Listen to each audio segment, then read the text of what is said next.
Welcome to the Virtual Memories Show. I'm your host, Gil Roth, and you're listening to a weekly podcast about books and life. Not necessarily in that order. You can subscribe to the Virtual Memories Show on iTunes, or use our RSS feed with your favorite podcatcher. You can find the RSS feed on our websites, vmspod.com or chimeraobscura.com/VM.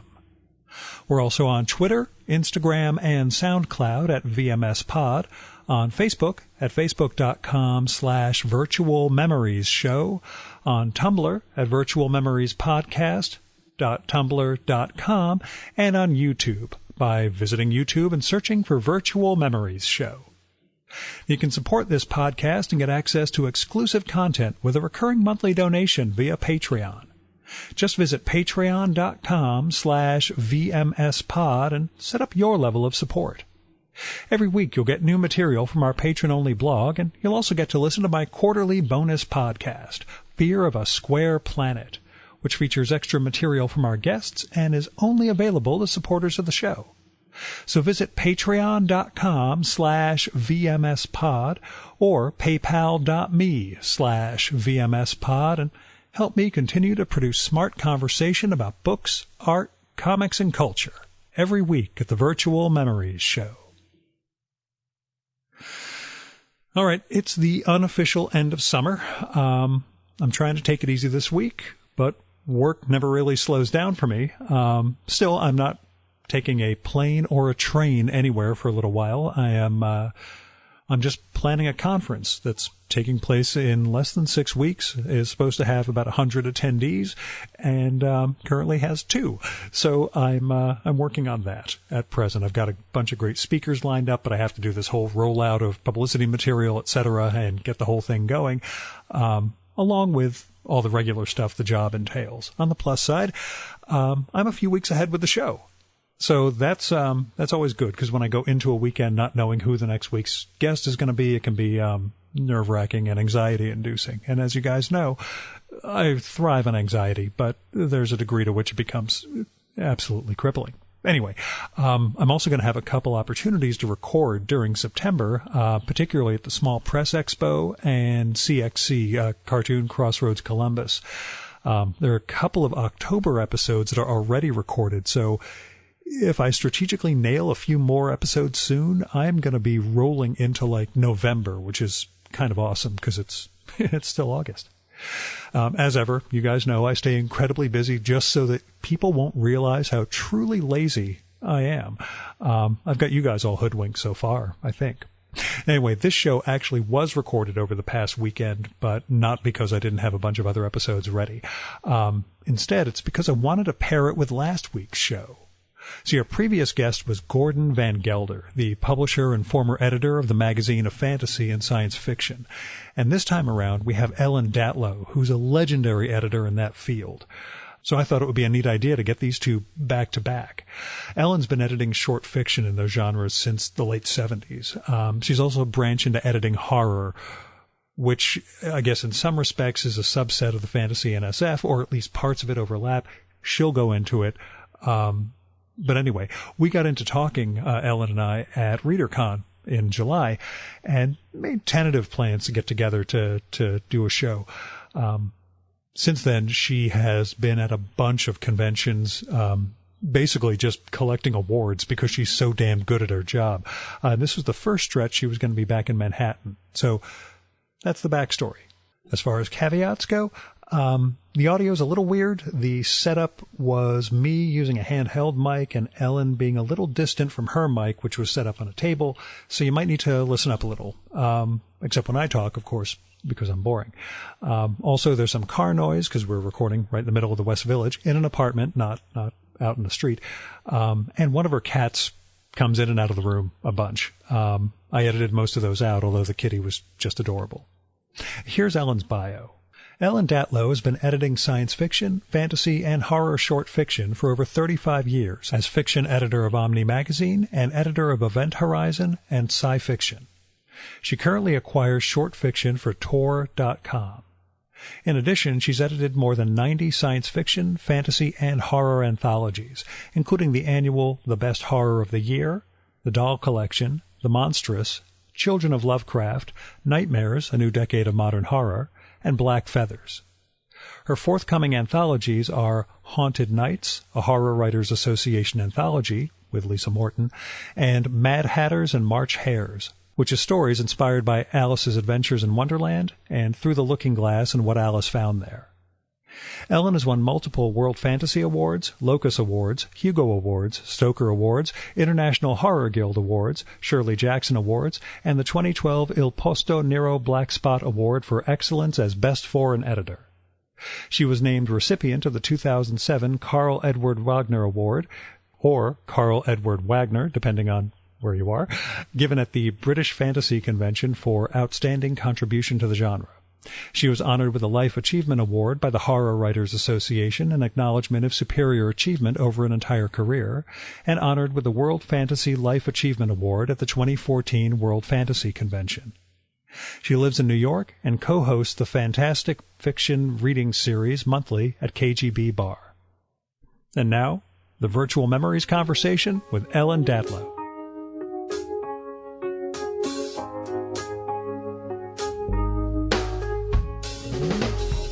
I mean, I read him as a kid and I liked his work, but I also remember thinking, I was reading science fiction at the same time, and I said, and I don't know how old I was, but I said, I realized science fiction is a sense of wonder.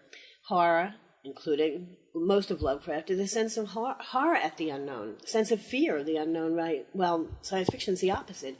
It's a sense of wonder at the unknown and an embrace of it, and Lovecraft and the horror is terror of the unknown. You know, and I loved Lovecraft. I was not aware, I guess I was kind of aware that, you know, he was describing swarthy people and, you know, as degenerates and this and that, but I'm not I don't remember having much influence on my comprehension or appreciation of him. Mm-hmm. Because growing up, I mean, I read a lot of stuff that was anti-women, you know. I mean, I was reading in high school or college or whenever.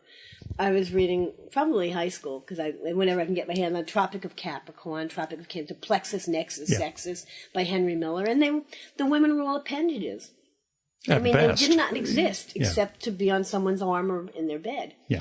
And so, you know, I grew up with women, with, you know, misogyny, this, you know, total neglect.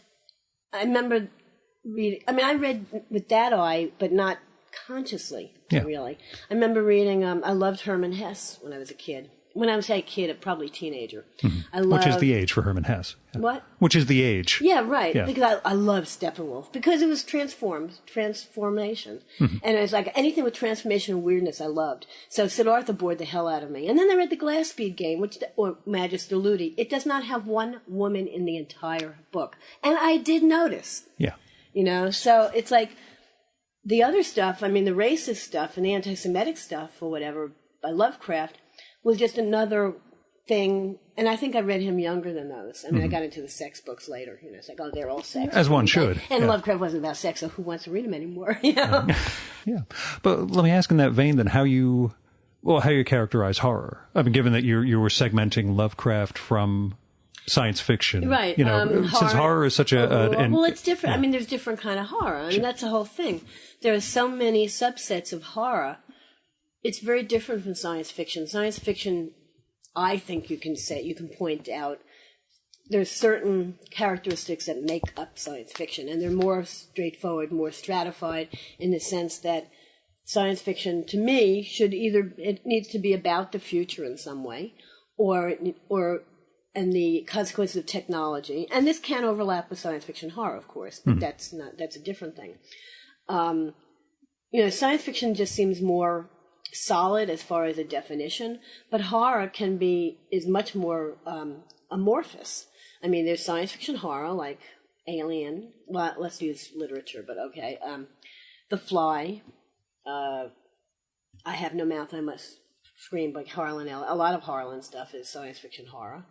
Now I always point this out. Now I can't remember them.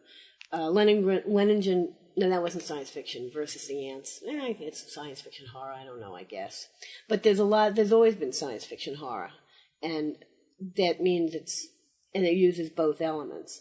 But then there's psychological horror, and that doesn't have to have any supernatural aspect. There's cosmic horror, which was almost, for me, I never used that as a subset, but obviously it is. And that would be, I think, influenced by Lovecraft, the cosmic horror that the world is out, that the universe is out to get you. And there's Conte Cruel, which are literally cruel stories that are just, they're not supernatural, but they're about people behaving really badly, but not in a psychological horror sense. You know, I'm not sure if you can see the difference there. I could give an example, but of one of the worst in a sense, most horrific stories of that ilk, and it's a lovely bunch of coconuts, and it's by, I never remember the guy's name. I have to look it up, but it takes place in a concentration camp, and basically, the Nazis are using people's heads as you know, and playing a game with inmates and having them use people's body parts without them knowing. Yeah. I mean, so that's to me. Hello, Sophie. So that to me is, you know, the quintessential Conte Cruel, and it's from I forget, not Oscar Wilde, but it comes from, there's some writer who had actually created the term. Yeah. It might be Charles Birkin who wrote the story. Did you have a childhood horror exposure? Was there reading that? Well, that yeah. kinda, I mean, not personal, not as. Was there reading world. that influenced not your in the real your? world, but I loved. I don't know why. I mean, people ask me. I have no idea why I came to love horror. I mean, I just did. I watched The Twilight Zone. I liked weird stuff. I mean, I read everything in the house, and we had everything in the house. I mean, totally hit and miss. You know, we had all these. I forget. There was a whole series of children's books. I remember they were hardcover, and I hated most of them. They were mostly, I guess, boys' books, and I just didn't like them.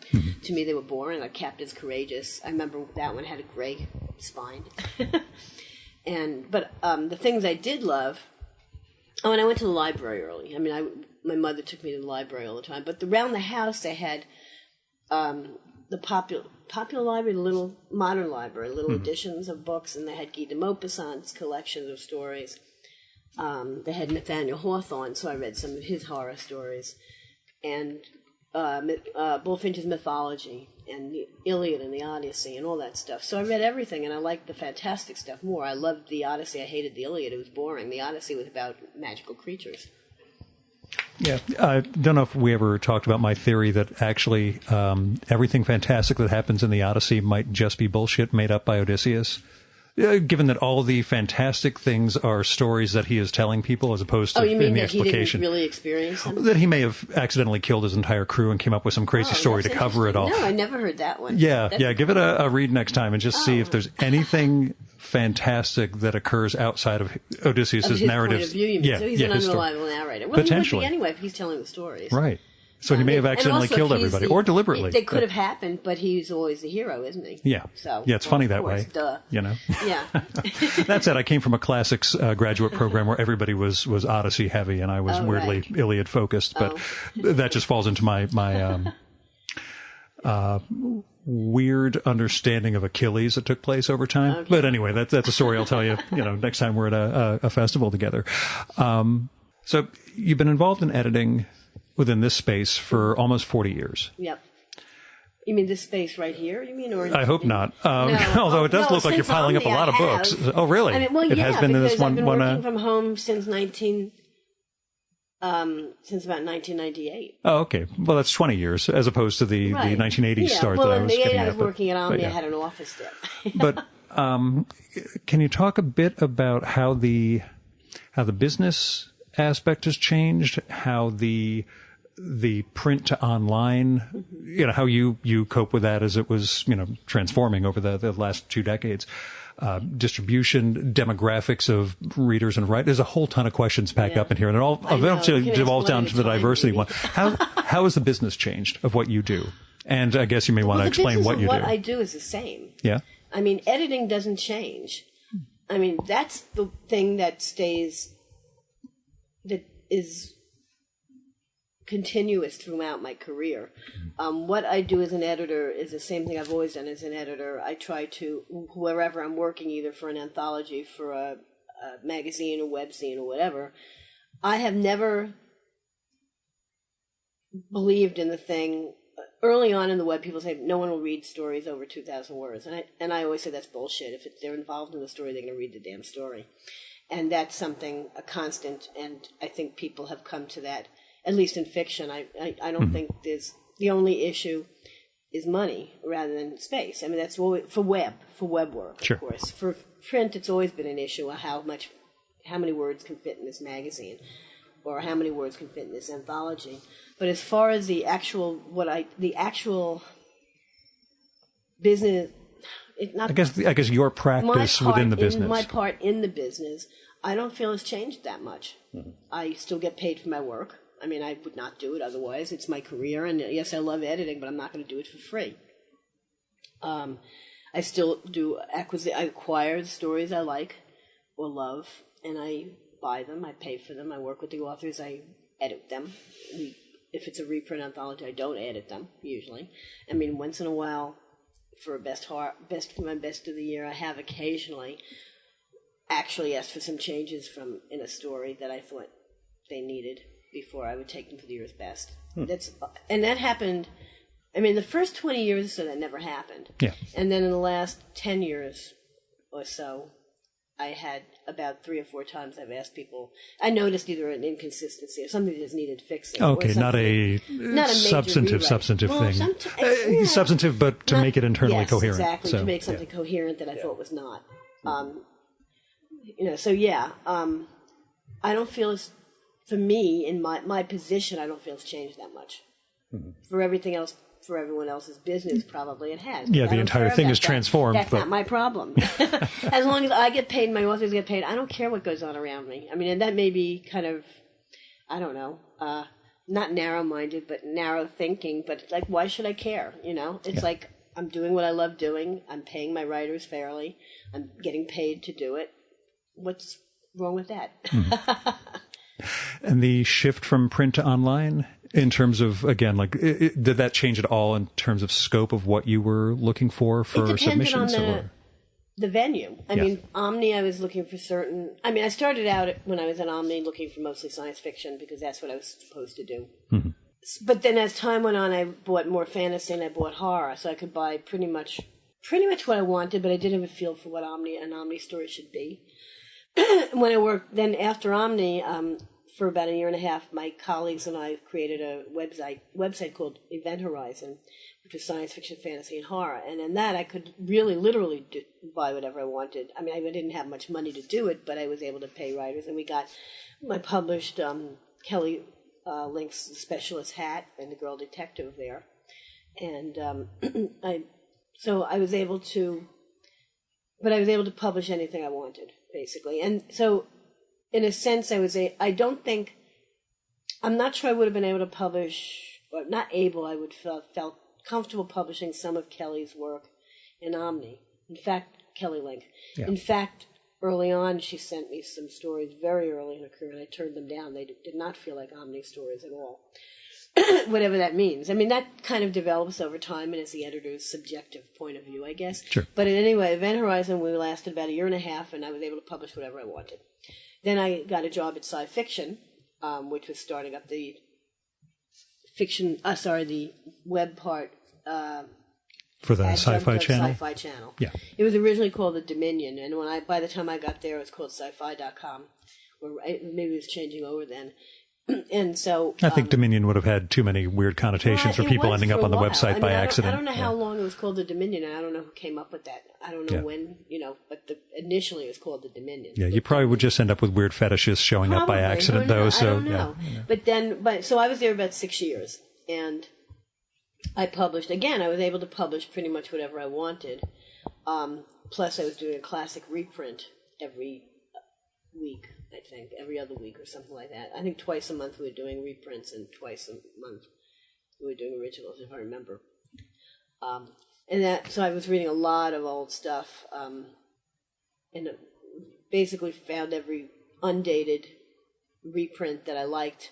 first I did a lot that I loved, that I remembered loving, then I had to go deeper, and it's like, by the time I finished, I never want to look at these old collections again. It's like, okay, I've gotten all the great plastic reprints that I'll ever find in science fiction and fantasy. It's like, now I'm done. So anyway, so I did that for 6 years, and that was fine. I mean, I was able to do what I wanted. And since then, now I've been working for Tor.com, acquiring stories, and I can basically buy whatever I want for them, too.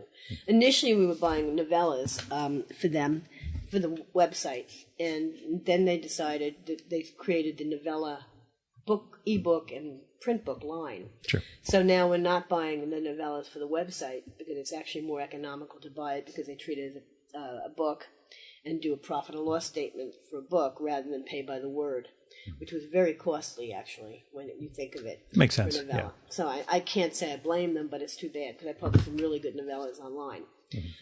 So that's what I'm doing now. So, I mean, what has happened... What happened is I started editing more science fiction than anything else, and then I got into horror more. And basically I am trying to buy more science fiction now for Tor.com again, and I have done so in the last 2 years. Just because I want to get back into that. I felt like, oh my God, I'm neglecting science fiction. I want to know what's going on. I want to buy more stories. Yeah, what was that acclimation process like? Reacclimation, I guess. Well, it's not like I was never looking at it. It was just going back to my writers to see, well, I mean, because I'm reading all the time for the year's best, any year's best, I often skim the science fiction magazines so I could see what was out there and, I could see what's being published. And I think what I'm finding overall, and this is total superficial perception, is that there's actually less science fiction than ever before. Yeah. What I would consider science fiction. There's a lot of spec fiction, a lot of fiction that overlaps with fantasy, but not as much science fiction. What do you think accounts for that? It's harder to write. People have to do research, and also I kind of blame myself, partly. I mean, it is all on you. Everybody has been saying this. If Ellen was buying more stuff, I'd be... No, it's not that. It's that over time, I was the one who wanted to erase the boundaries. Mm-hmm. In Omni, I wanted to publish science fiction, fantasy, and horror. I published a few stories that were mainstream, but had weird feelings to them. Like I remember there was one story. I mean, Kate Wilhelm write science. Well, she did write a lot of science fiction. Now she's writing mysteries. I don't know if she's writing that much science fiction anymore. She wrote a lot of science fiction, fantasy, and I bought a bunch of her stories. And then I don't go to as many readings as I used to, partly because I realize once I hear a story, I hear that person's voice reading it, and I can't judge it, because I bought stories that way, but it was kind of a weird thing. I knew they were good stories, but still hearing them read by someone who's a really good reader kind of pollutes the objectivity of reading the story on page. So anyway, I heard Kate read a story, and I said, I want to buy that. She said, but it's mainstream. I said, I don't care. I'm buying it. I don't remember what story it was, but it was pretty mainstream-ish. But no one complained, and I, in my other jobs, I mean, with Event Horizon, again, I was doing a lot of, Kelly Link is like this mixed thing. She does do science fiction once in a blue moon. But it's so blurred. Right, but her stuff is, and so the genre boundaries blur, and I always encouraged that. But I'm finding the bad part of that is that you're losing sight of actual science fiction. Science fiction's been lying by the wayside. There are only a few people who are actually trying to even write it, which is a shame. I mean, new people mostly. What I mean is I think there are fewer new writers writing science fiction. Yeah, somebody coming into the space is going to be... Yeah, they're writing all over the place, and that's great. Mm-hmm. But it means they're not writing science fiction.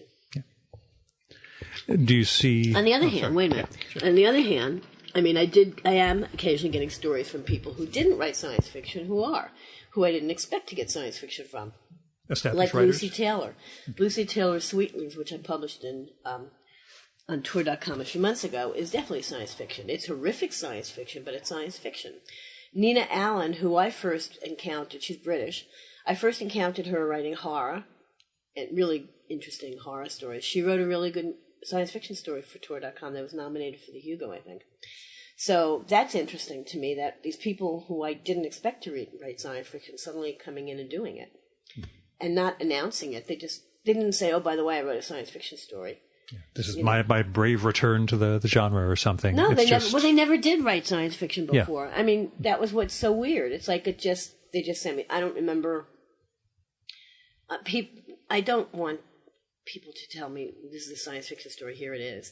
So that to me is interesting. That writers who did not write science fiction, I need to ask them. Actually, Lucy, I talk to more than Nina. I mean, but I need to find out. What made you write this science fiction, by the way? Yeah. But maybe they didn't see it that way. Maybe they didn't see it as, well, I know Nina's is definitely science fiction. Maybe I haven't read enough of her work, so maybe she does write science fiction. Yeah, I just wonder how much is the tech-driven present that we're in, given that everyone's lives are so dominated by devices and technology, et cetera. But whether the that's science fiction they wrote was not like that. Okay, it's really just far afield. Lucy Taylor's is about evolution, an evolutionary thing going on that's kind of ugly. Mm-hmm. Well, to some people, not to the people who are evolving into whatever they're evolving into. And Nina's is not about. It's about space, about traveling to space, but it's not about tech. Yeah. So that's what I think people aren't doing.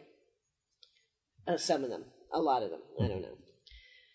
Yeah, it's just genre so that I said it's my perception. I mean, I may be totally wrong. I mean, Sheila Williams may have a completely different answer, and Brian, who edits Analog, he's probably getting plenty of science fiction. So maybe I'm just seeing what I'm seeing, and it's not even an accurate view of what's really going on in the whole field. I figure you're one of those gatekeeper positions. People should be, targeting you, I guess, with the sort of things you're working on. But I'm not an open market. I don't have time to be an open market. I mean, I don't usually have more than 4 or 5 stories for Tor.com waiting for me to read, and I don't want them because I don't have the time because I'm doing other things and I can't. I'm only one of several editors buying for Tor.com. In that respect, though, how have you seen the genres change, I guess, over the course of your career? I mean, you said they've blurred into each other, and you feel somewhat accountable or responsible for that. But do you see that as I would say, irreversible move? No, or things still flare out in there. I'm seeing these stories, these science fiction stories from people I don't expect. Means it's not. Yeah. What it means, what I see, I mean, some of the best writers are people who can write in all 3 genres. They're fantastic: science fiction, fantasy, and horror, and don't care. They just write what they're writing. And Stephen Graham Jones is another one who I never expected to see a science fiction story from. I don't think I bought one, but I think I saw one that he wrote, and I was surprised because he doesn't usually write science fiction. Yeah, I was supposed to connect with him in Denver last year, but didn't have time and haven't read enough of his stuff yet. Great. So, yeah, but part of my thing is to make sure I've read at least 2 or 3 books by anybody I sit down with. Which short stories are better. Are they? Oh no, well, Mongrels is fabulous. That was one of the ones that because I actually hit him up for suggestions about what would be good, and that was so anyway, is it reversible? Yeah, everything's reversible. I mean, you can. What's interesting?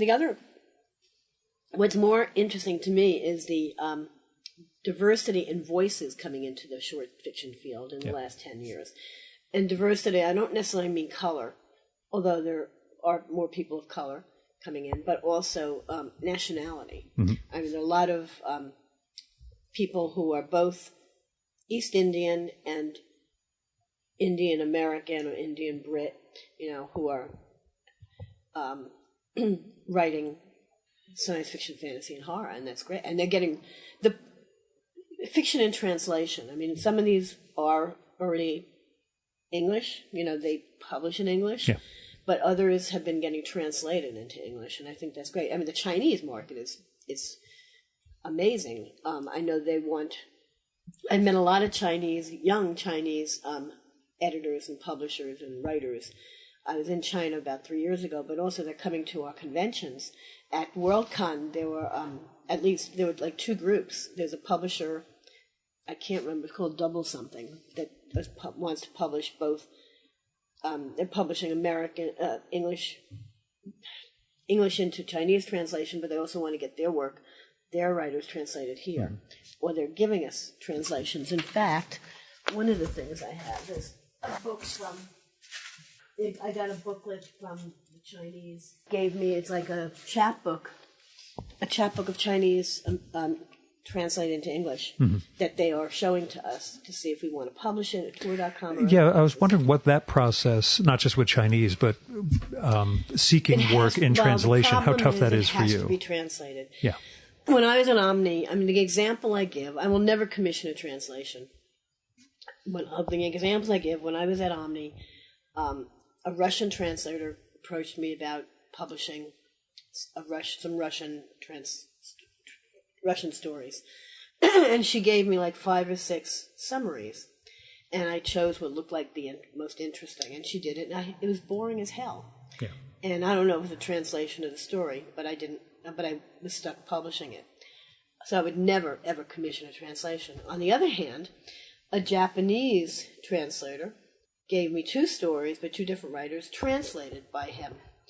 And they were great. I bought them, and they were wonderful. And that taught me I will never commission a translation. And unfortunately, there aren't enough people in America who are fluent in other languages in the field, who can translate it to see if it's a good story. Yeah. If it's not already to have both the language skill and the actual editorial chops. So, yeah. Yeah, that's the issue. Getting things translated, and that is always going to be the issue. When I was in Kiev at Eurocon several years ago, there was a book fair at the same time, and people kept coming up to me. They heard I was an editor. How do we get published in America? How do we get published in America? I said, well, you've got to get your work translated first. No one in America is going to read your Ukrainians. Well, they weren't all Ukrainian, I guess, but whatever. They're not Slavic. Most people can't read your yeah. language, and unfortunately that's how it is, and you have to get it translated first. So, but that's happening. About 8 to 10 years ago, there were these world translation projects. There was a whole website devoted to it. I think created by Lavi Tidar and some other people. I'm not really sure who. And I know Jeff and Ann Vandermeer encourage a lot of translated work. I'm not sure how they did it, but they did, and it's been working. There are a lot of interesting writers, from all over. From the Scandinavian countries. Look at also, suddenly the Scandinavian countries are supplying all these mystery writers. Yeah, the crime stories the crime stuff. Yeah. So it seems to be a trend. It's definitely a trend in short fiction. I think it's a really good one, that we're getting these voices. Now, the problem years ago, and the internet is responsible too, because years ago when I was on Omni, I would occasionally get translated work from France. There was a book of translations from European science fiction, and it was really boring. And the reason it was boring, it was 20 years out of date. These things were not contemporary. They were not written at the time. They were written 30 years before, in the 50s or 60s, and they were really dated. Now, because of the internet, presumably, things are much faster. People can get translated much faster, and they're doing new work, and that's getting translated. And I think that's really important. So I think the internet is to thank for that. And besides the Scandinavian crime nexus, are there particular nationalities that you find excelling in certain genres or subgenres? I can only give examples of... Yeah, I didn't know if there's enough of a trend that you're seeing that, oh my God, everything coming out of country X is amazing in this space. I loved Thomas Oldehoveld's novel Hex, he's Dutch. And that's another novel you might want to read. It's really good. It's about a witch. Mm-hmm. And it was originally took place in Holland, but he actually changed it to upstate New York, and it worked gorgeously. Yeah, because the names are pretty much the same. I'm not even joking about that. With all the Dutch names we have out there. Yeah, and down here, you got Varick Street and all that stuff. Right. Well, sure. Well, I grew up in Yonkers, Do Yonker, right. The young man. And the Bronx. You also had a childhood in. So. Yeah. But anyway, upstate really worked. That worked. Usman T. Malik, who's one of my he wrote a really fabulous novella for me. He's a Pakistani doctor. He lives here. He lives in Florida. And he's terrific. He's really good. He's been writing horror and fantasy. Not so much science fiction. Yeah. But he wrote the fantasy that he wrote for me was nominated for a bunch of awards. He won an award or two for a short story that was a horror story. He's unfortunately not writing right now because he went back to medical school for something, another specialty, but hopefully he'll be writing again. So he has a story in my Black Feathers anthology. And he's a very good writer. He writes in English. Priya Sharma, who is British East Indian, she's another doctor, as a matter of fact, and she's a really good writer. She writes good science fiction and fantasy and horror, too. Yeah, I met you at ReaderCon. We'd met previously, but when we connected at ReaderCon, we were actually talking to a third doctor, although English language. Was that... Blumlein. Oh, Michael Blumlein, Yeah. Yeah. What's the... thing with doctors? Yeah, the correlation with that, you think? There are also a lot of ex-lawyers, Yeah. people who gave up law who want to write. Mm-hmm. So I don't know what's with the doctors. The doctors might have the body horror thing down. But that's not what they're writing about. Well, yeah, Blumlein so was. He wrote body horror. But Priya doesn't, and neither... Well, Fabulous Beasts, that's a really... I guess it's body horror. Nah, not really, but it's really disturbing. It's on Tor.com. You should read it. She's got a collection coming out in a year or so. And Usman's is not body horror, I don't think. So, yeah, I'm completely out of left field with the doctors, therefore visceral. Yes, so there's just no accounting for it? At least the ones I know, yeah. Interesting. So, those are people who I publish a lot and I think are really good. And there are other, I'm just blanking on others right now. Well, let me ask you, you talk about, I don't want to say a stable of authors, but you know what I mean. Yeah, just stable is fine. Harem is also a good one, but, a coterie. Did you say harem? Yeah, No. It's a stable. Stable of authors. We have stables of writers. Well, in that respect, how difficult is it to discover new voices? Well, for me, not so, because I'm reading for the year's best. For most True, people, that makes sense. Probably more. I would feel worse about not having open markets if I wasn't reading for the year's best. But because I do read for that, and I skim, at least try to skim or have a reader skim across all genres, including some mainstream short fiction venues, I get a pretty good view of what's out there and who's out there, the new voices. And I think any magazine that has an open market is able to see the new voices, and then people will submit to them. So they're doing your work, not doing your work for you, but at least you're already skimming off the top of... I'm just saying those people doing that. That's why I don't feel I need, I don't feel bad not being an open market for most of my anthologies or for Tor.com. Even if I was, I would have a reader. You usually have a reader for you who goes through things anyway. When it comes to best of year anthologies, do you have any severe regrets of, holy crap, I can't believe I did? Okay, just making sure. At every end of everyone, I'm burned out. Why am I doing this? Not that sort of regret. Sorry, the regret of a year or two later thinking, I really should have included story X. Life regret we're all filled with, but, but in those terms of regretting not including someone. If I can't take a story, it's usually because I can't fit it or I can't get permission. Now, there was one story that I was agonizing over last year, and I ended up not taking it, although I might have taken a different story by the writer, because it was done very much in a very hard-to-comprehend British accent, a dialect. Yeah. I forget if it was Yorkshire or whatever, or it might have been Scotland even. Whatever it was, I realized I read it twice and I loved it, but I also realized that it was long. If it was short, I probably could have done it, but it was really long, 12,000 words or something, or maybe even longer.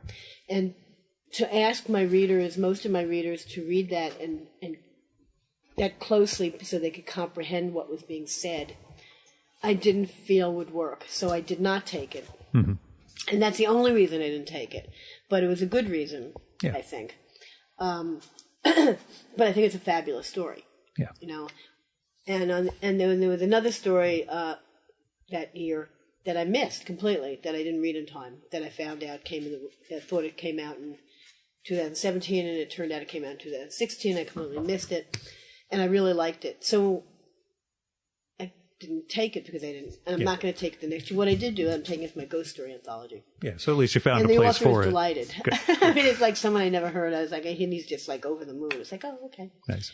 Yeah, I had wondered in terms of the missing the boat on a thing a few years later, looking back. Well, that really should have been. If I missed something. It's not because I chose not to take it, but if I didn't see it. Right. Once in a while, that happens, and I just missed it. It's like, where the hell did that come from? Yeah, well, when I go over your blog and see from past years, what those long lists look like, I can understand things slipping through the cracks. I always miss things. I mean, it's like pulling teeth trying to get publishers to send me their anthologies and their magazines, some of them. Yeah. And mainstream publishers especially.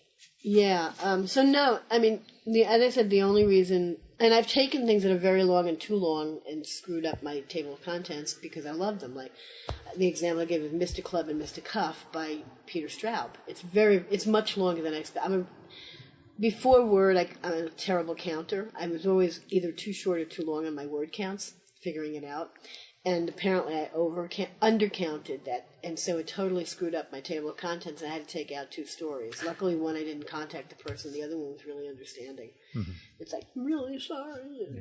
But it's like, I'll find a place for you in another anthology, I promise. I mean, it was horrible. But, I mean, I thought that was such a really important, strong novella. It was a novella, and I don't know how long it was, but it was just like way longer than I thought it was. Mm-hmm. And thought longer than Peter thought it was. Have you had or when you were starting out, I guess, authors you met the first time whose work you had been, worshipful of? And, well, did you freak out around authors whose work you adore, I guess? Do you remember any? Harlan Ellison. Okay. I figured that would be a big one. Well, I mean, I adored his work, and I adored Dangerous Visions. And I was working at a company called Charterhouse, a very small imprint of David McKay. There was a book he was in called Final Stage, co-edited by Ed Furman and Barry Malzberg, I think. And he came to pick up his contributor's copy. He was in the city. And I was like, oh, wow, Harlan Ellison. So I gave him the copy. He said, oh, hi. I don't know what I said. Probably just, nice to meet you. I really like your work, And then luckily, he didn't look at his work because apparently there were a lot of editorial changes without his permission, and he blew up and actually... Oh, that's the sort of thing he lets go all the time. Yeah, I know. So I was just lucky that I was not at the brunt of that. Were they changes that you had made? Or you were just way on the outside? Okay. Yeah, I was just an editorial assistant. Yeah. I knew nothing about it. And the book wasn't even produced when I was there. This is the final copy. But still. I was only there like 3 or 4 months because the publisher went under. No, I once went out to dinner with somebody who has a grudge with Harlan, or with whom Harlan has a grudge, which could be most of the human population. But we showed up at a restaurant, and the guy said, reservation for 2, Harlan Ellison. I looked at the person I was with who made the reservation. He said, well, that way if I screw over the restaurant, Harlan's the one who gets the bad name and not me. The guy? Yeah, apparently he's capable of inculcating that sort of feeling. And I can't tell you on mic, but I'll fill you in after when we're done. Me. Then I met him officially a few years later when I was at Omni. It was several years later because that would have been like 75, and I was at Omni at like 80 or 79. So it was several years later that I met him at a party at Bob Sheckley's. And I went up to him and I just said, hi, I met you a few years ago. I gave you the book and blah, blah, blah. And I was really scared of you, but now I'm not. It's like no big deal. I said, why not? No, and it's like he likes that. I mean, he actually appreciated people just like blowing him off in a way. Mm-hmm. I mean, it was still, I guess I wasn't as nervous then. I just didn't care. Yeah. I mean, I still liked his work and everything. I loved his work. So, yeah. I haven't met that many famous people. Yeah. I just mean authors you admire. Well, there are a lot I admire. I mean, but to the point of the, I think I might have met Ray Bradbury once in the office. I don't know. I mean, I can't remember really. You would remember if it was humiliating. So we're going to go with no humiliations. No humiliations. Cool. No. Or embarrassing by any means. So, do you remember the first time you had to reject a major writer? That I had to. Oh, yes. Okay. All right. When I was made the fiction editor of Omni and started buying things myself, I turned down like the first 3 stories by Robert Silverberg. I just didn't like them. Yeah. And instead of being a jerk like some writers were, and either be mad at me or like blowing me off for just saying, screw you, what's wrong with you? He said, well, what do you, here, I'm sending you one of my novels. Tell me what you like about it and tell me what you don't like about it. And I did. And he never sent me a story I turned down again. That's a professional. It's like, I don't even remember what he said. I don't, he got it. He nailed what I wanted. by just having me tell him what I didn't like about this book. Do you find the novel and short story comparable? You've edited primarily short fiction. Mostly short fiction. Do you see a major difference? Yes. And then do you see I've corollaries edited like novels too, and I don't feel comfortable with it. But luckily, I've been lucky. Yeah, what makes you uncomfortable about that? Because I guess they're big, and I'm not great on that structure. I don't have the experience. I've been lucky that the people whose novels I edited the novels were there. Yeah. You know, and they're people who I'd read before. I mean, Jonathan Carroll, I've been reading since his first novel, and I was really pleased that I edited 3 novels. The Wooden Sea was the first, and then the 2 after that, White Apples and Glass Soup. So for Tor, and luckily he was really. I mean, I had worked with him on short stories. I bought short stories from him, and I didn't. He was really fabulous to work with because I thought there were more major things that were problematic, and he fixed them with like a line and said, wow, okay. But I also realized if I had a problem with structure, I don't know if I would have been able to fix it or help see it, because a novel is completely different structure than short fiction. I mean, novella is almost close to that, depending on how long a novella is. And that for me is a little tough because it's so long, damn it. Yeah. But it's a different process. I mean, I also edited Paul Macaulay, 2 or 3 novels by him, and they were structurally fine. I mean, if they needed more work, I don't think I would have been able to do a good job on them. But because they didn't need that much work, it was okay. I was able to line edit them, and they didn't need major structural overhauls. I don't think I could have done that. Is that an area you wish you were stronger in? No, or is not it... particularly. I don't care. Yeah, again, you made the career... I'm happy not... I don't want to edit novels, particularly. Yeah. Okay. You know, I love short fiction, and I do like novellas a lot, you know, and some novellas... novella can be from 17.5 to 39,000 words. Now, I've edited a science fiction novella by Kelly Robeson that's 39,000, just under novel length, and it was really easy. Structurally, it was fine, so I had no problem. I'm trying to remember if there was any structural thing we had to work on, but not much. So that was not hard to do because it was clean. Pretty much there. Yeah. And the other novellas have been there enough. Again, I wouldn't commit to buying them if they were a structural mess, unless I could figure out what the problem was. Yeah, I guess, and it's a big meta question about you and your life in that case, because it implies that you have time to read outside of... I don't. Yeah, well, see, that's my question. Do you read novels at all, or are you pretty much devoted to short fiction? I read novels for the year's best. I mean, when I can justify reading for the year's best.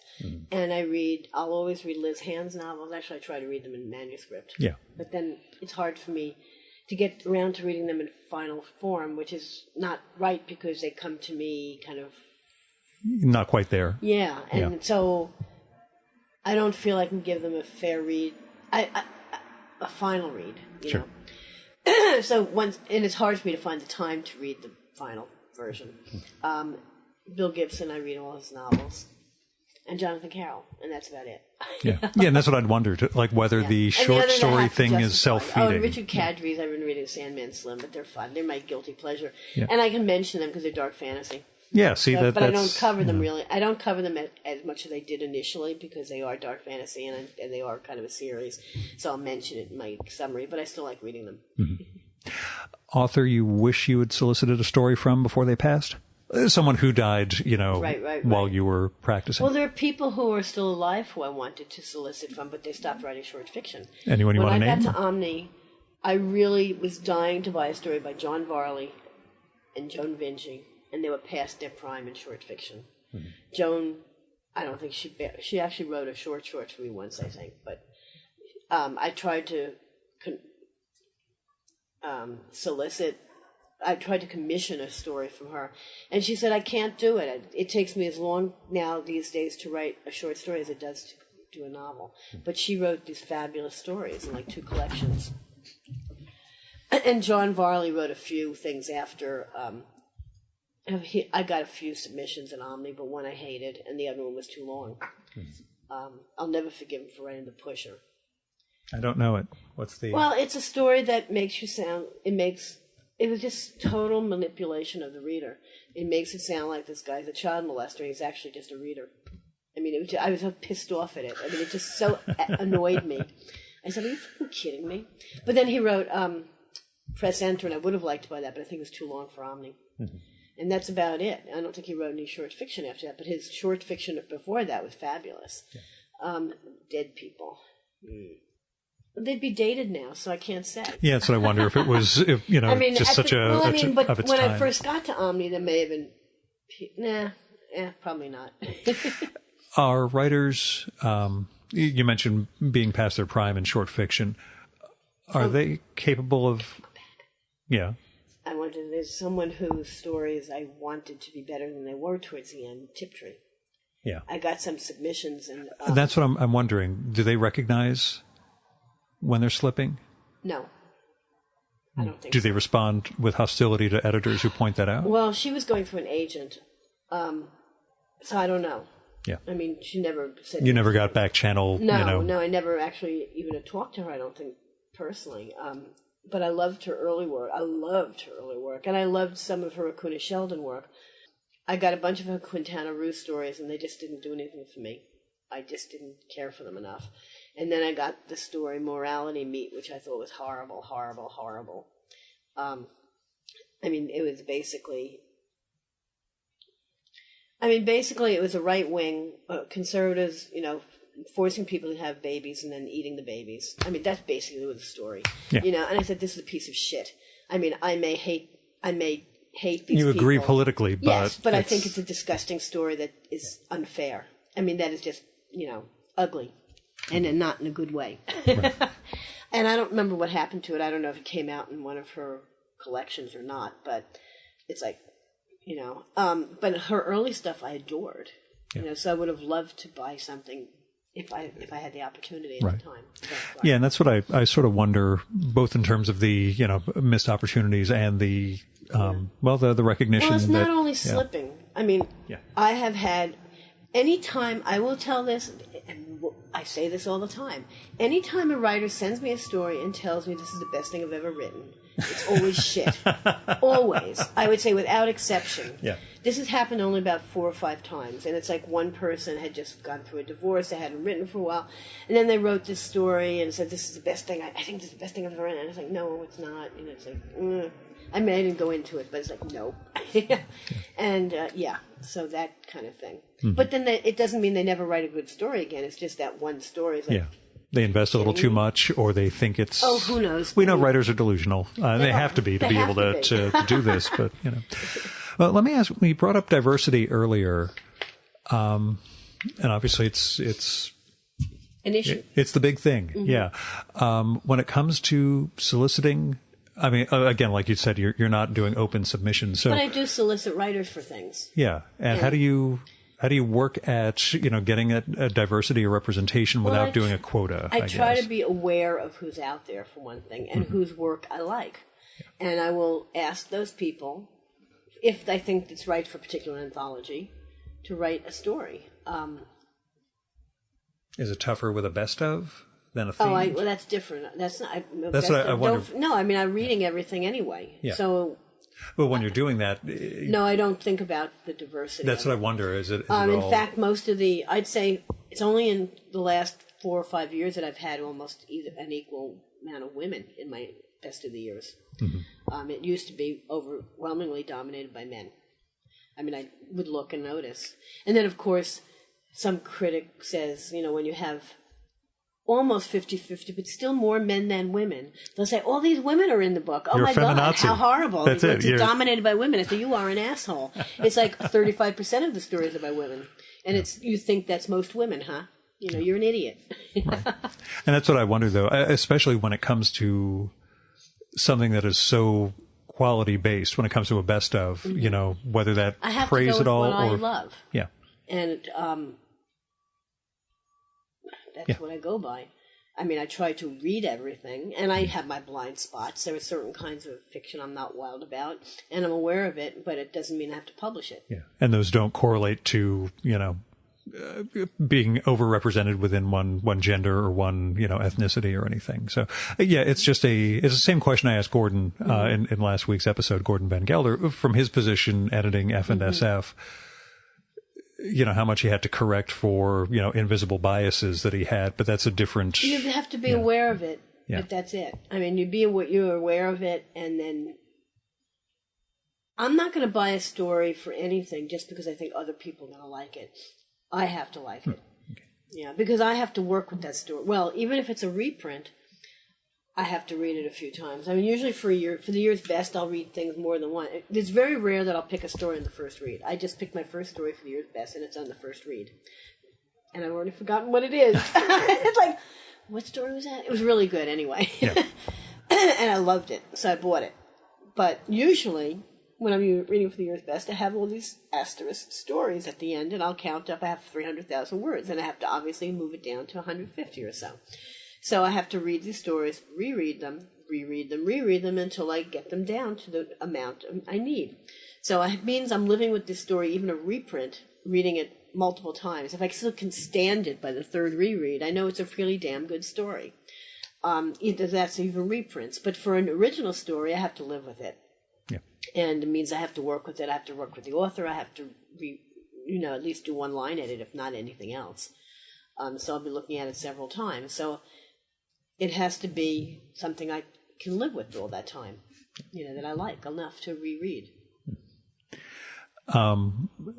Doing theme anthologies versus doing best of year anthologies. Best of year seems inevitable, and I can imagine that's psychologically damaging to you. But, is there a different difference of approach or something you prefer? I'd say you're comparing two different things that are not even comparable. You should be talking about theme and non-theme. But not best of the year. Sure, okay? Sure. The reason I do theme anthology is because that's what readers want, and that's what publishers want. And most non-theme anthologies don't do as well as theme anthologies. I can say that from all the non-theme anthologies I've edited. I love doing them, but it doesn't mean enough people are buying them to make it worthwhile for the publisher. I don't know if any of my non-theme anthologies have earned out. While my theme anthologies, many of them do. So basically that's why people do them, why editors do theme anthologies. But when I pick a theme, I try to make it as broad as possible so that I can encourage the writers to go as close to the edge of the theme as possible without breaking through and being non-thematic, if that makes sense. Sure. And actually it's harder to, in a way, it's harder to do a non-theme anthology. It's harder to, you don't know what shape you're going to get. Even with a theme anthology, you don't know what you're getting until you have the stories in. Sure. And it may be different from what you expected initially. But with a non-theme, it's even more so. You kind of really have to be careful of the balance because it is non-themed, and that means anyone can do whatever they want. And you're not giving them any guidance. So as stories come in, you have to kind of constantly be aware of what you have there. And so you don't have too many of the same type of stories. How much, I guess, what goes into, coming up with a theme, which is close to asking a writer, how do you get your ideas, which I know is the worst thing to ask. It's different. It's easier.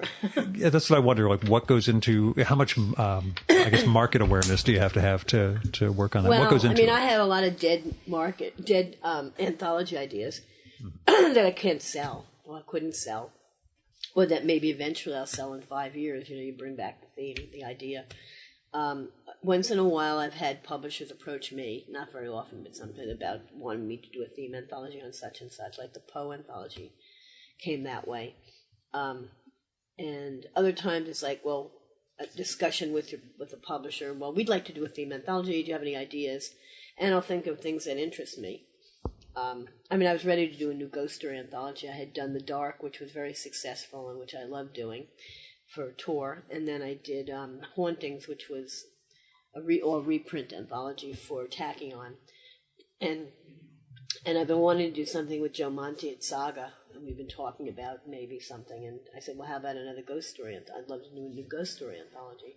So he was eager to do that. So that's how that came about. Because ghosts are, they're one of the broader themes you can pick because doesn't have to be an actual, it's broader than just ghosts, or it can be.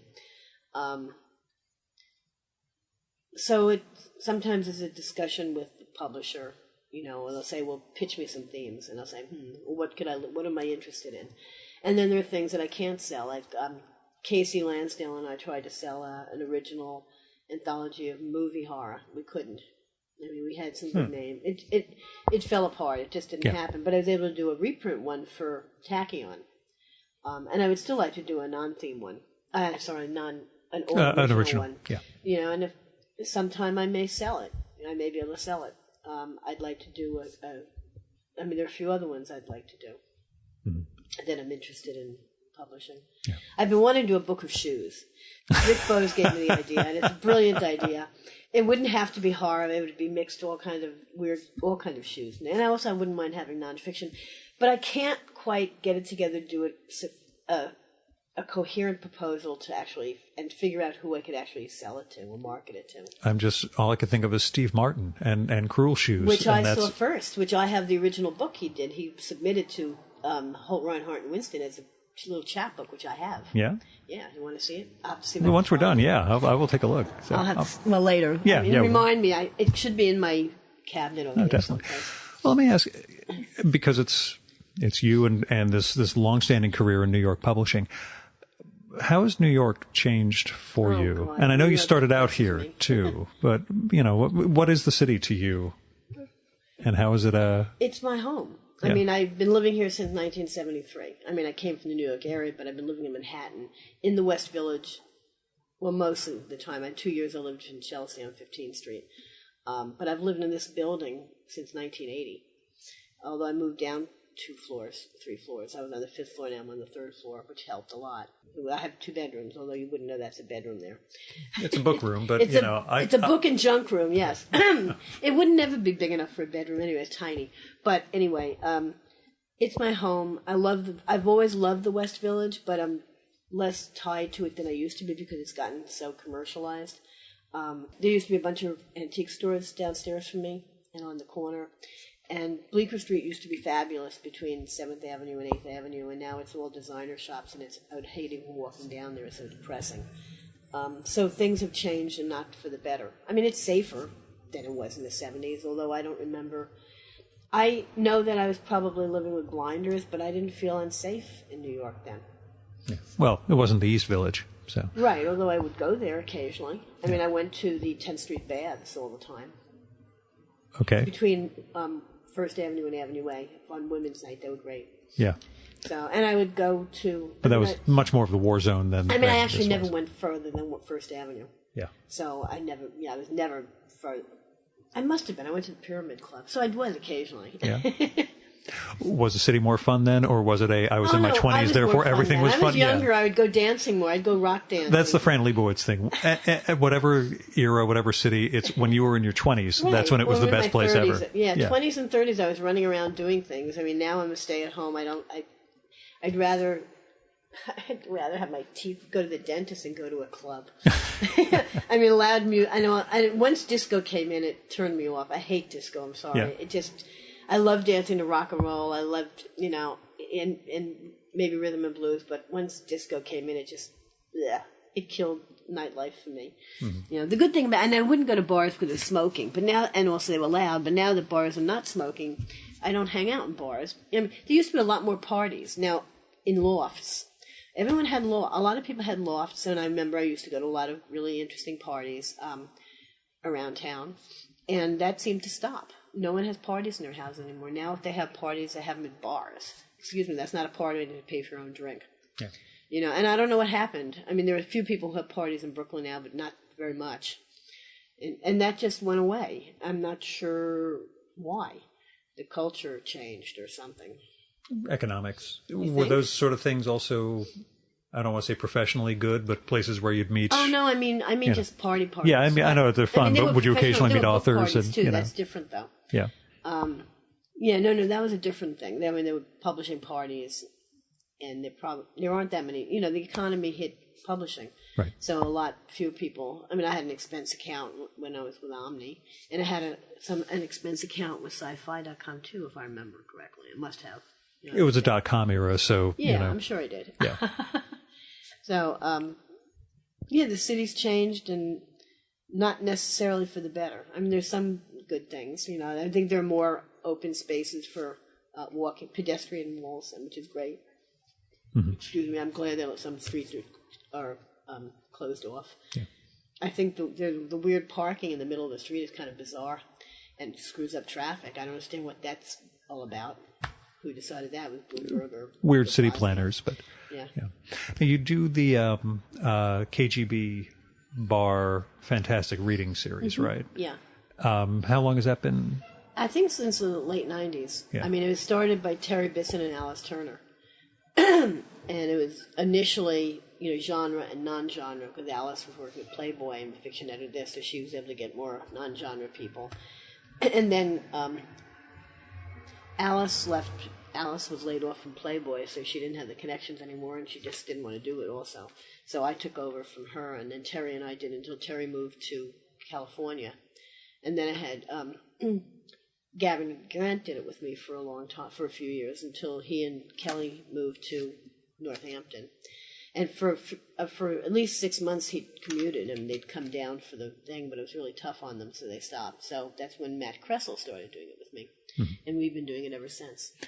And how's it changed over time? Or is it really one of those things that you can keep? It's one of those stable things that's happening. I mean, during the summer we have fewer people coming, but when it's crowded, it's really crowded. It's a lot of fun. We get the bar for free to do it, and once in a while we never know if we're going to have elephants upstairs in the middle of the reading. It's like there's bowling. There's an upstairs. Well, not bowling, but stomping. I mean, we actually have. They have a little nightclub upstairs now, and sometimes they have people up there. Unfortunately, right when we're reading, which is not great. Sophie. She's curious. She's very curious, and she's more adept with the electronics than you. It's okay.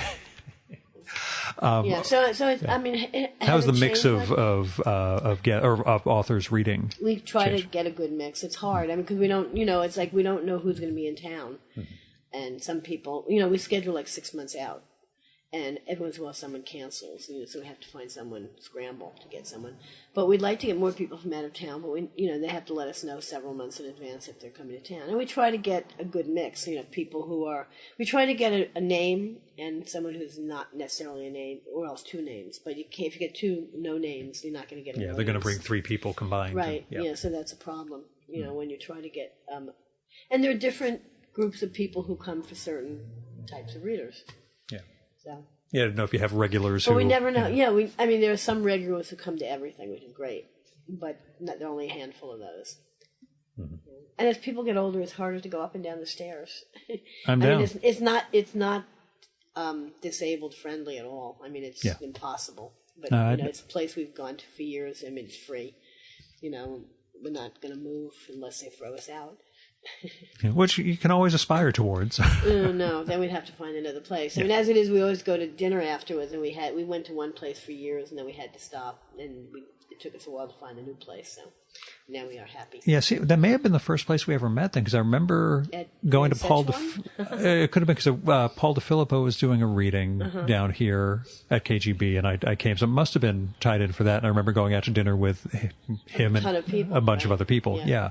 With the Chinese or someplace else? It's too many years, and we used to originally go to the Kiev, which doesn't exist anymore, which is a Russian restaurant, and then they changed their menu and something, so we stopped going there. And then there's a scramble because we never know if it's between 15 and 30 people who are going to come to dinner. Yeah. So and it has to be a wide variety of food. Can't be too expensive. Have to be able to do individual checks. It's like all these, or at least not necessarily individual, but it has to be good service.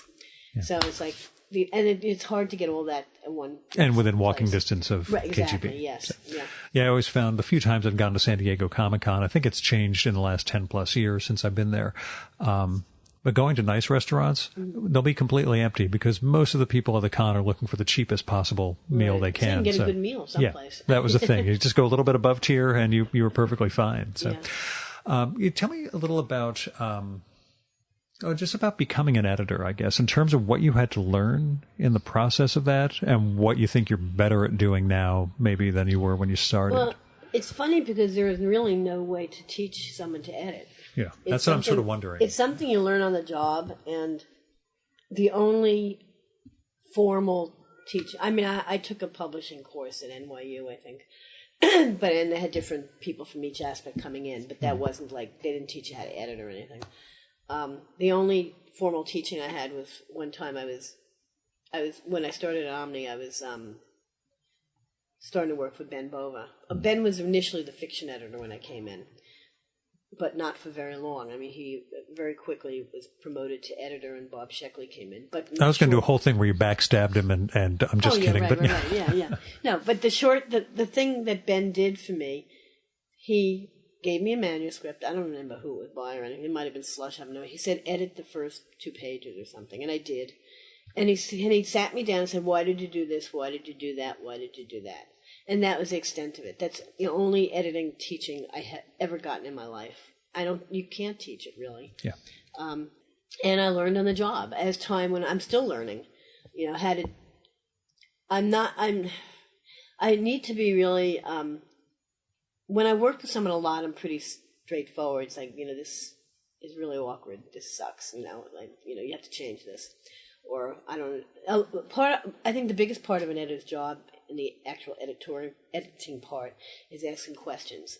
If something's not on the page and you don't know what's going on, you say, what is going on here? Why did you do this, but I don't understand what's happening. Can you tell me in your own words, what do you see is going on here?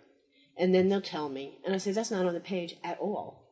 It has to be there. I didn't get that at all. This is what I thought happened. And I remember one time, and this is not often, but one time, I was working with Stephen Graham Jones on a story. It was when I first started working with him, and it might have been the Film Horror book, the reprint one. He wrote one original story for me, and he was really fast. He's like the go-to guy for fast stories. Oh, he was. He made him not be anymore. And I thought something was going on that he said was not going on, and I thought my version was more interesting. But I didn't make him change or anything. I was like, oh, but that would have been so much more interesting. Oh, incest. I thought it was incest here. It's like, oh, no. It's like, not. Oh, well, too bad. But... we joke about one of my wife and I just this morning were joking about one of my favorite stupid movies where you can't quite tell if the two lead villains are husband and wife or brother and sister. Uh-huh. What movie? Hudson Hawk, which is a weird... I don't even know if I ever saw it. No, well, that's the reason. Well, I know it's a bad, but one of my favorite bad movies. Uh-huh. But obviously, because they're two different nationalities, they must be husband and wife, Richard E. Grant and Sandra Bernhard. But it's entirely possible the way they're portrayed. They might also be brother and sister, and it's just quirky and creepy enough to work both ways. Oh, okay, so. Yeah. But yeah, it would have been interesting if you took it in this direction. Yeah, I was like, wait a minute, I thought that was what's going on. It's like, oh, that wasn't what's going on? Oh, what a shame. So do you think then one of the key skills would be just that, I'll say lack of deference, or the willingness to lay it out to an author instead of just trying to placate an author? Well, I mean, if you're editing them, you can't placate them. That's what I wonder. Is it disposition, basically? If you're the sort of person like me who's diplomatic about everything, you're not going to get anywhere because you actually have to tell them this doesn't work and this does work. Yeah, I mean, you can be diplomatic and do that, though. I mean, you can say, I think there's a problem here. And sometimes they may think I'm really stupid that I didn't get something. It's like, I have to... So I'm laying myself out saying, It's like, okay, I just did not get that at all. And in fact, that's why... Remember I told you that I once in a Blue Moon edited a reprint? Mm-hmm. There was a story, I won't mention the name, but it's someone's story. I reread it like 2 or 3 times, and I really liked it. The basics was really weird and interesting. But there was something in the last paragraph contradicted something early, and I didn't understand something. So I asked the author, I said, what do you mean by that? Because this seems to contradict what you have in the first paragraph here. And so I don't understand what happened there. And he said, and I don't know if he made a mistake or he just didn't put it in or we changed it, and it made perfect sense. So that was because the story was so compelling. But that one thing bothered me on the first, second, and third reading. It's like, something's wrong with this. Maybe he can fix it. I don't understand what's going on. But anyway, that should have been edited. I mean, it was badly edited. I don't know who edited, but I'm not saying the author. Yeah. But anyway, so it was badly edited, in my opinion. I mean, even when I first edited Robert Silverberg, speaking of Bob again, Yeah. Sheckley was there. He was my boss. And I don't remember, at Omni we had to cut lines. At the very beginning, you had to cut and add things to go around ads. And it was not computerized, so you really had to cut. Manual layout and paste up and all awful. that. Yeah. So I don't know if it was something I had to cut or an edit for Bob, but I called him and I said, "Who the hell are you?" Because I was like, I'm Bob's associate fiction editor, and I'm working with you. It's like, take it or leave it. I mean, he was okay after that, but he's like, "Well, who are you? Who are you? Why you ask me these questions?" So, with a profession, with someone who's, it's hard to edit people who are like that.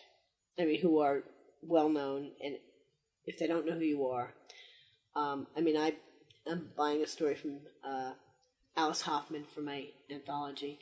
I will line edit it.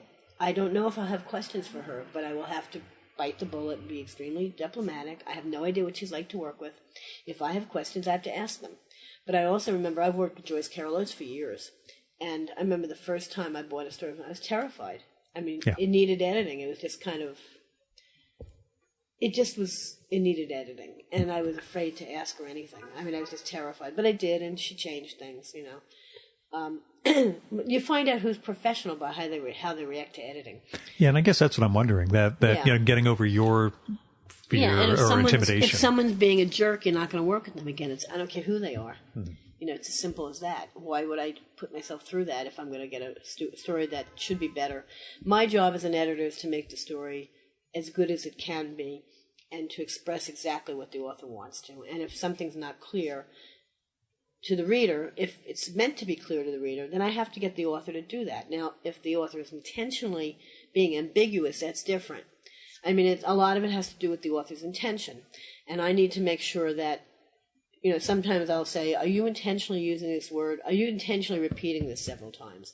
If you're not, then it's an author's tick. If you are, then, all right, that's one thing, or it doesn't work.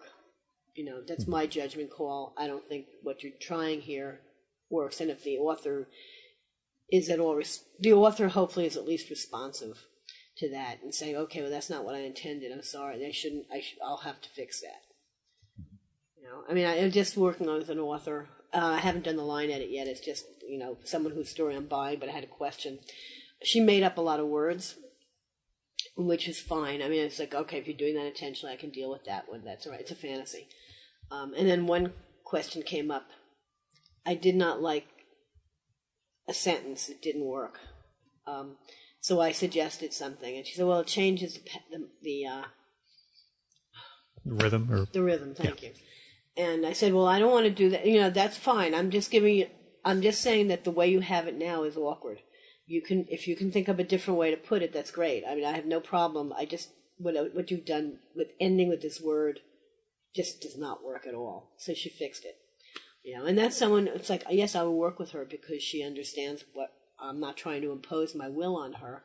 I'm trying to make the story better and read well. Yeah, there were instances, and again, I was just a trade magazine editor for those years, where there were certain writers I was convinced would put in a mistake or two deliberately, figuring that they knew I would catch it and I would feel like I did my job and let everything else go through, but not realizing I'm a huge micromanaging control freak. Sometimes it's just typos. Yeah, that's the sort of thing I'm easy enough to catch on a basic level, but there are degrees of the knowing how to work with somebody, Yeah. I mean, and if someone's going to be hard to work with, it's like, why would I want to work with them? There's so many other good writers out there. Is there a editor as therapist vibe, or is it just not enough time and too many different authors you're working with? I wouldn't, not that. I mean, I would say. Are there moments where you uncover something about a story the author didn't realize they were doing? Which might also border on therapy. Right. I'm not sure. I have to think more about that. Okay. Offhand, I can't think. Yeah. Do you remember an author saying, holy crap, I didn't even realize this is what I was actually writing about. Thank you. You've changed my life, Ellen. No. Okay. Well, there's still time. I can think of. And that's okay. I don't expect to. I mean, But no, but I still learn from editing. I mean, I still learn on the job. And I love doing that. And is there any, you mentioned it being unteachable, but do you see any influence that your work has had on editors who've come after you? Who followed after you, not come after you predatorily? I know what you're saying. Yeah, I don't know. How would I know? Yeah, so I wonder if editors have said, if it weren't for Ellen, I would never be able to do this job. But no, but I've had writers say that, one of the nicest things anyone ever said was that, like after I edited them several stories, it's like having Ellen on my shoulder. I know what to do. Self-edit. They learn how to self-edit, and that's good. Yeah. I think that might have been a bus. That might be our time. I'm not sure. I don't know what that is. Last question. Con tips. Just in terms of survival. Get enough sleep. Yeah. Try not to set up anything too early in the morning if you can help it. Eat, drink, keep hydrated. And from what point of view? Someone who's a professional or a fan? I guess, go from both sides. Give me your professional's perspective, and then if you have any advice for a fan. For a fan, don't stalk your editors. If you have a question, that's fine. But that's good. And let them go to the bathroom when they seem to want to go to the bathroom. I did accost Brad Morrow once going into the bathroom at the antiquarian book fair, but only because I was coming out. We crossed each other on the threshold, and I said, Mr. Morrow? And he said, yes. And I introduced myself and, of course, pitched him to do the podcast. Of course. Because when else? So did he say yes? Yes, when his new book is coming out, which is soon. But now I have to sit down and read his stuff. So yeah. No, I had a writer and I were talking, someone who I've known a long time who's American, who lives in Australia. We were at an Australian convention and chatting and talking, and we're walking. I'm walking to the bathroom. He walks right in with me. And we both suddenly laughed. I said, "What are you doing?" I said, "You just walked into the women's bathroom." And there were no other people in there. And because we were just so intense in conversation. I said, "Get out." I'll be right out. Just be polite. If you're a fan, be polite. If you're a professional, be polite. I try to be polite. I try not to brush off people who ask me questions, unless they get really obnoxious. But, it's like, I live alone, I work here, I go out every day, I make sure I go out. But being in a convention is very high stress, in a way, for someone I'm social, but I'm a loner. So, being at a convention all day and being at 3 different panels or a signing and coffee clutch. I love doing it, but I find I need to go to my room for a few hours every once in a while and just get away from the people. And so I try to be polite, but sometimes I just get like, I can't stand this anymore. Let me get out of here. So I guess I'm not as social as I should be, and probably not as social as I used to be when I worked in an office. You kind of get out of the habit. But anyway, it's just, professionals should be respectful of fans, and fans should be respectful of professionals. And most professionals will be fine, will be nice to you. Some are assholes, but, that's how it works. That's how life is. They'd be like that if they were plumbers, too. Yeah. Sorry? They would be like that if they were plumbers. Right, exactly. Too. They'd be an asshole plumber, not just an asshole writer or editor. So, yeah. Cool. Ellen, thanks so much for coming on the Virtual Memories Show. Oh, you're very welcome.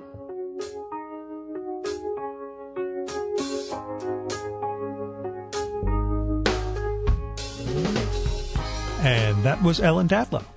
Check out her site, datlow.com, for more about her editing work and the anthology she's done, as well as her blog. That's DATLOW.com. She's also on Twitter as Ellen Datlow, all one word. Ellen is ELLEN. And she has a great photo feed on Flickr. So look her up there. Just go to Flickr, search for Ellen Datlow among people, and it's some really awesome photography. And make sure to check out the Best Horror of the Year anthologies that she edits, if that's your thing, and keep an eye out for her upcoming ones, Haunted Nights and Mad Hatters and March Hares. Now, once we wrapped up the main session, I asked Ellen, so, who you're reading? Which is admittedly problematic because her job is to read a ton of stuff. But if you want to hear her answer to that, as in what she likes to read, you'll have to become a supporter of the Virtual Memories Show, and that'll get you access to our quarterly bonus podcast, Fear of a Square Planet. You can get access by supporting the show at patreon.com/VMSpod or paypal.me/VMSpod. I've got all sorts of goals and goodies in place for patrons, including that podcast, patron-only blog, handwritten show notes for every episode, series of ebooks that someday I will get around to launching if work ever lets me just breathe a little, and more. So go to patreon.com/VMSpod and support the art of fine conversation. Now, I recorded this one at Ellen's apartment in the West Village over the weekend. I somehow broke a land speed record from my home to there. There was absolutely zero traffic getting into the city via the Lincoln Tunnel. And I managed to catch every green light going south from 30th Street to her place. I've never seen anything like it. I looked and it was maybe 40 minutes for something even Google Maps was thinking would be 55 minutes from door to door. Still, parking was an absolutely insane $50. The tunnel toll was another $10 or so. So if you want to help defray some of the costs of the Virtual Memories show, like web hosting, travel, and equipment, or if you just want to toss some money my way because you think the show is worth it, then visit patreon.com/VMSpod or paypal.me/VMSpod and make a one-time or recurring donation. The special thanks go out to Kevin Katila, John Wendler, Fred Kish, Jonathan Kranz, Stephen Nadler, Wallace Wilde Minozzi, Andrew Mason, Greg Tanner, Garrett Zecker, Craig P. Steffen, Jack Lescamella, and Ron Slate for going over and above in their support of the Virtual Memories show. We've got the full list of show supporters at chimeraobscura.com/VM. Now, our music for this episode is Nothing's Gonna Bring Me Down by David Bayerwald, used with permission from the artist. And that's it for this week's Virtual Memories show and, unofficially, the summer. Thanks so much for listening. Have a great Labor Day weekend, and we'll be back next Tuesday, right after Labor Day, with Kathy Bidas, a poet, inveterate reader, and wife/muse/amanuensis for the great artist Drew Friedman. Till next time, you can subscribe to the Virtual Memories show and download past episodes at the iTunes Store or at soundcloud.com/VMSpod. You can also find all our episodes and get on our email list at either of our websites, vmspod.com or chimeraobscura.com/VM. You can also follow the Virtual Memories show on Twitter and Instagram at VMSpod, on Facebook at facebook.com/virtualmemoriesshow, at virtualmemoriespodcast.tumblr.com, and at YouTube by searching for Virtual Memories Show. And if you like this show, please go to iTunes, look up the Virtual Memories Show, and leave a rating and review for this podcast. That'll help us build a bigger audience. Till next time, you've been listening to the Virtual Memories Show. I'm your host, Gil Roth, and you are awesome. Keep it that way.